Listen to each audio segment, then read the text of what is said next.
우리는 하나님을 천지를 창조하신 전지전능하신 하나님이라고 고백을 합니다.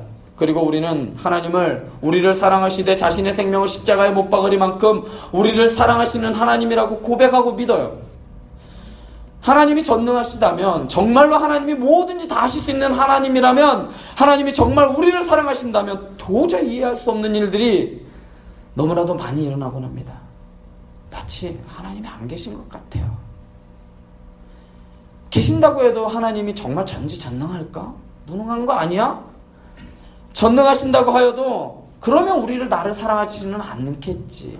하나님은 나는 사랑하지 않을 거야. 다른 사람은 사랑해도 나를 사랑하지 않으니까 내 앞에 내 삶에 하나님의 흔적이 보이지 않는 거야.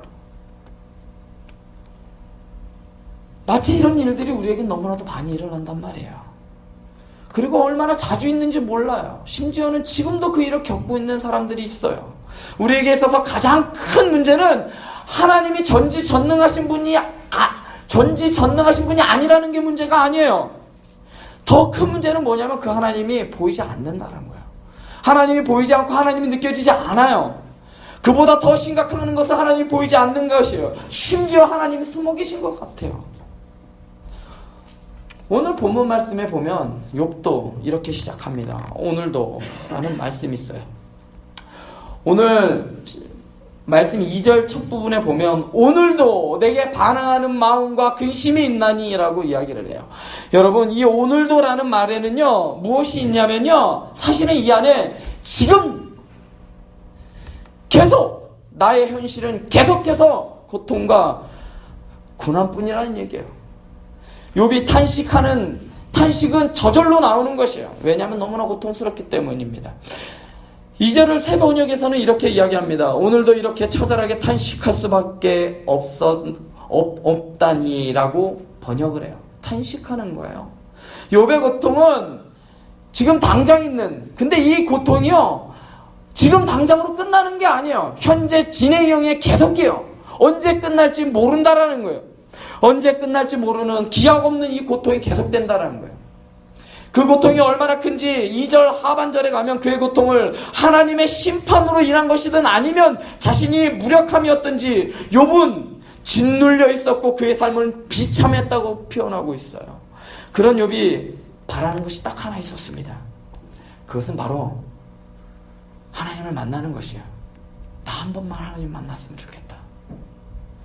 7절까지 욥은 하나님과의 만남을 고대해요. 하나님 나 한 번만 만나줬으면 좋겠어요. 하나님의 음성 나 한 번 들어봤으면 좋겠어요. 그럼 내가 이 길 갈 것 같아요. 아무리 내 삶이 힘들고 아무리 내가 고통스럽다 해도 한 번만 음성 들어보면 갈 수 있어요. 욥은 그렇게 고백해요. 하나님은 나를 부당하게 부러뜨리시지 않을 것이며 도리어 내 삶을 들으실 분이라고 생각합니다. 욥의 갈망은 재물의 회복이나 그의 자녀들을 되돌려받고 싶은 것이 아니었어요. 내가 그동안 이루었던 거 다 몰고 가셨으니 다시 회복해 주십시오. 이게 아니었단 말이에요. 그동안 내가 누렸던 거 다시 돌려주십시오. 이게 욥의 갈망이 아니었다는 것입니다. 욥의 갈망은 바로 하나님이었어요. 그의 갈망은 바로 하나님 앞에 의롭게 다시 서고 싶은 것이었습니다. 그러나 욥은 하나님을 만날 수 없었습니다. 8절과 9절에 나오는, 여러분 8절과 9절을 보면 이렇습니다. 8절은 내가 앞으로 가도 그가 아니 계시고 뒤로 가도 보이지 아니하고 왼쪽에서 일하시나 내가 만날 수 없고 그가 오른쪽으로 돌이키시나 볼 수 없구나. 이 말은요 동서남북 어디를 봐도 하나님을 찾을 수 없다라는 거예요. 절망 가운데 있었으면서도 하나님의 이름을 만나기를 그렇게 고대하고 하나님의 음성을 듣기 원했지만 하나님은 낌새조차 어떠한 것도 나에게 보여주지 않는다라는 것입니다. 그런데 이 욥의 문제가 욥의만의 문제겠습니까? 우리도 마찬가지예요. 나도 마찬가지예요. 하나님의 계시기는 같긴 한 것 같은데 내 삶은 늘 불안과 궁핍하고 남들보다 뒤처져 있는 것 같고 그 어디에도 하나님의 섭리는 나타나는 것처럼 보이지 않는다는 말입니다. 하나님이 조금만 도와주시면 좋은 직장을 갈 수도 있을 것 같은데 하나님이 조금만 나에게 문을 열어주시면 내가 좋은 대학 가고 내가 내 삶이 조금 더 윤택하면 하나님을 위해서 일할 수 있을 것 같은데 그게 그렇지 않다라는 거예요. 하나님은 보이지 않습니다. 아니 그렇게 해주시려는 마음조차 먹으신 것 같지 않단 말입니다. 어찌 보면 내 삶은 하나님이 계시든 계시지 않든 별로 달라질 게 없단 말입니다. 오히려 하나님을 믿지 않는 친구들, 여러분 주위를 보십시오.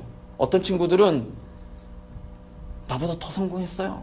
하나님 없이 교회 안 다니는 친구들, 더 좋은 직장 가고 더 좋은 대학 가고 더 잘 풀리는 학생들, 더 잘 되는 친구들이 너무나 많아요. 그러면서 하나님 정말 계세요? 하나님 내 삶은 왜 이래요? 그런데 오늘날 우리의 이런 고통과 시련의 문제들로 인해 고민했던 인물이 바로 욥이란 말입니다. 욥은 그가 어떤 죄를 지어서 시련이 온 것이 아니에요. 욥기서 1장 보면 하나님과 사탄의 내기가 나옵니다. 욥이 잘못해서가 아니에요. 죄를 지어서가 아니었습니다. 하나님과 사탄이 욥의 믿음을 시험하기 위해서 욥에게 고난이 옵니다. 욥의 고난은 그의 죄로 인한 것이 아니었음에도 불구하고 욥의 네 친구들은 욥에게 한결같이 이야기합니다. 너의 고난은 너의 죄 때문이야. 이러한 친구들의 이야기에 욥은 10절에서 아니야, 하나님은 나를 단련하시는 거야. 욥은 끝까지 하나님을 신뢰합니다. 욥은 그의 고난과 고통이 하나님께서부터 오는 것을 알았어요. 그렇지만 실제로 욥은 그의 믿음대로 고난의 터널을 지난 후에는 더욱 승군같이 하나님을 정결하게 믿게 되었다고 하나님조차 욥을 사탄에게 자랑하게 되었습니다. 여러분, 이와 비슷한 일을 겪는 우리는, 이와 같은 비슷한 일을 우리는 또 한 번 성경에서 찾을 수 있습니다. 그것은 믿음의 조상이라고 불리우는 아브라함도 그의 믿음을 하나님께서는 독자 이삭을 제물로 바치라고 시험을 하십니다. 이삭은 아브라함이 그의 나이 100세에 얻은 하나뿐이 없는 자식입니다. 그런데 어느 날 하나님께서 아브라함에게 찾아오셔서 그의 아들 이삭을 바치라고 말씀하십니다. 그러자 아브라함은 그 말씀을 듣자 이튿날 짐을 꾸려요. 그리고 새벽에 길을 떠납니다. 물론 그의 옆에는 그의 아들 이삭이 있었습니다. 그때부터 이삭과 아브라함은 아무 이야기도 하지 않습니다. 그냥 터벅터벅 길을 갑니다. 한동안 정적이 흘렀고 그러자 그 정적을 깨고 아들 이삭이 아버지에게 묻습니다. 아버지, 다른 건 다 있는데 왜 재물은 어디 있어요? 그러자 아브라함이 대답합니다. 하나님께서 준비해 놓으실게요. 이 말을 놔둔 후 아브라함과 이삭은 또 오랜 침묵 속에 빠져듭니다. 여러분, 이 장면 생각해 보십시오. 과연 아브라함이 정상입니까? 저는 아브라함이 정상처럼 안 보여요. 그런데요, 전 하나님은 더 이상하게 보여요. 아브라함뿐만 아니라 이삭을 바치라 하신 하나님이 정말 무서웠어요. 아브라함은 어떻게 그의 아들 이삭을 바칠 수 있었을까요? 어떻게 그 긴 침묵을 뚫고 아들을 죽음의 자리까지 데리고 갈 수 있었을까요? 그런데 여기서 하나님께서는 아브라함이 이삭을 진짜 죽이려고 칼을 들어 내리치기 전까지 하나님은 아무 말씀하지 않습니다. 야, 하는 신용만 해. 내가 그냥 마지막엔 그냥 살려줄게. 이런 이야기 듣지 않았다라니까요. 하나님은 끝까지 침묵하셨습니다. 아브라함에게 시련을 주시고 침묵하십니다. 아브라함은 왜 침묵했는지 아십니까? 하나님께서 아무 말씀을 하지 않았기 때문에 침묵하셨을까요? 아니에요. 아브라함은 하나님의 침묵 뒤에 있는 하나님의 언약을 바라보았습니다. 하나님의 언약은 무엇이었습니까? 아브라함의 나이 75세에 하나님께서 아브라함에게 나타나서 내가 너의 후손이 하늘의 별처럼 땅에 모래알처럼 많게 해주시겠다는 언약의 말씀이었습니다. 그런데 100세에 하나밖에 없는 그 아들 이삭을 하나님께 바치라고 하십니다. 아브라함은 하나님께서 아들 이삭을 죽이지 않을 거라는 걸 믿었다는 게 아니에요. 아니면 인신제사를 싫어하는 하나님이 설마 이삭을 가져가겠어? 이런 생각을 했던 것도 아닙니다. 아브라함은 그의 아들 이삭을 진짜 죽이려고 했다고요. 최근에 몇몇 학자들은 아브라함이 이삭을 죽였다라고 이야기를 합니다. 그 행동에는 무정한 압이어서도 아닙니다. 하나님을 두려워해서도 그랬던 것이 아니에요. 아브라함이 그의 아들 이삭을 하나님께 드릴 수 있었던 것은 설령 내 아들 이삭, 하나밖에 없는 이삭, 내 목숨보다 귀한 그 이삭을 하나님께서 가져가신다 하여도 하나님께서 나와 맺으신 언약을 반드시 지키시라는 신뢰가 있었기 때문입니다. 아브라함의 믿음이 단순히 아들을 드리는 믿음이 아니었습니다. 아들을 바치리라는 그 명령 너머에 있는 하나님의 언약의 말씀을 믿었다라는 것입니다. 그렇다면 여러분은 하나님을 어느 정도 신뢰하고 있습니까? 오늘 본문 말씀에서도 욥은 하나님의 부재와 하나님의 침묵에 대하여 절망해요. 그러나 10에서 12절에 보면 욥은 하나님을 신뢰합니다. 그러나 내가 가는 길을 그가 아시나니 그가 나를 단련하신 후에는 내가 순금같이 되어 나오리라. 욥은 이러한 고백을 해요. 그러나 그럼에도 불구하고 지금의 상황에 하나님은 끝끝내 요셉에게 침묵하셨습니다. 이 욥에게 침묵하셨어요. 자, 계속 하나님의 침묵이 계속되자 욥기서 30장에 가면 욥은 하나님께 자기의 인생을 자주 섞인 말로 원망해요. 그런데 여러분, 여기서 생각해 볼 문제가 있어요. 아브라함이 끝까지 하나님의 부재를 경험했음에도 불구하고 크게 문제가 되지 않았던 이유가 있습니다. 사실은 그것은 아브라함이 이삭을 바치기 전에 아브라함은 하나님의 음성을 들었어요. 하나님으로부터, 아브라함은 정확히 75세에 하나님으로부터 음성을 들었단 말입니다.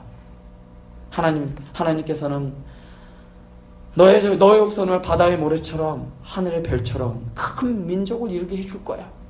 이 음성을 들었어요.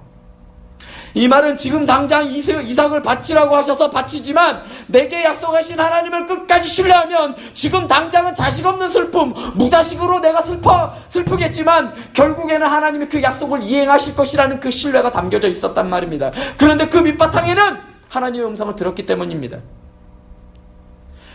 그렇기 때문에 하나님의 침묵이 아브라함에게는 크게 문제가 되지 않았어요. 이미 아브라함은 하나님의 음성을 들었기 때문입니다. 그럼 여러분, 욥은 어떻습니까? 욥의 고난은 욥의 잘못이 아니었어요. 그의 친구들은 욥이 범죄했기 때문에 욥이 회개하면 하나님께서 너의 시작은 비록 미약하였지만 끝은 창대하리라는 그런 이야기를 합니다. 그러면서 너 회개해. 그러면 하나님은 크게 해주실 거야.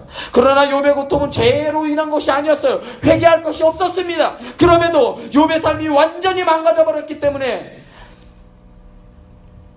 그때까지도 하나님은 침묵하셔요. 이것이 우리와 비슷하다는 것이에요. 하나님은 내 삶이 완전히 망가져 버릴 때까지 하나님은 침묵하실지 모릅니다. 하나님은 여러분들이 끝까지 이 세상에서 파탄날 지경까지 가도 하나님은 침묵하실 수 있어요. 내가 얼마나 큰 잘못을 저질렀는지 생각조차 나지 않고 내 나름대로 하나님께 헌신하며 오늘도 이 순간에도 여러분들 각 부서에서 헌신하지 않았어요.